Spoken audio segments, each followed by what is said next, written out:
X sosial şəbəkəsinin Türkiyə segmentində yayılan səs yazısı ölkə gündəmində ciddi müzakirələri səbəb olub. Global Info xəbər verir ki, platformanın söhbət otağı adlandırılan və istifadəçilərin gündəmi müzakirə etdiyi bir qrupda Azərbaycanlıların yaşadığı kəndlə bağlı deyilənlər birmənalı qarşılanmayıb.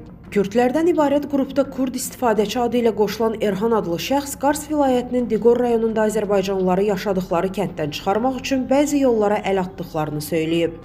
Stat: Diqorda 40-a yaxın kənd vardı. Birində Azərbaycanlılar yaşayırdılar. Biz də dedik ki, bunların arasında Azərbaycanlıların kəndi olmamalıdır. Onların su mənbəyinə təzək tökdük, çıxıb getdilər. Onları sürgün etdik, ərazilərini ödənişsiz şəkildə aldıq deyə həmin şəxs qeyd edib. Onun sözlərinə görə kənd Ermənistanla sərhəddə yerləşir. Statın sonu. Sözü gedən səs yazısı X-da sürətlə paylaşılıb, münasibət bildirilib. Rəylərin əksəriyyətində bu vəziyyətin 30 ildən çox davam etdiyi vurğulanır.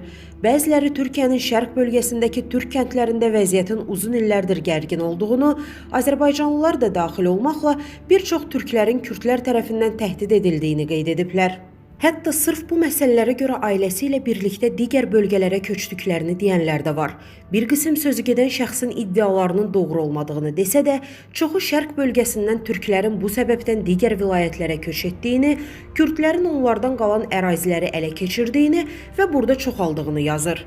Qeyd edək ki, Diqorda ümumilikdə 19.872 nəfərin yaşadığı 7.473-ünün bölgənin mərkəzində, qalanlarının isə kəndlərdə məskunlaşdığı bildirilir. Əziz izləyicilər, xəbərlərdən məlumat almaq üçün kanalımıza abunə ola bilərsiniz.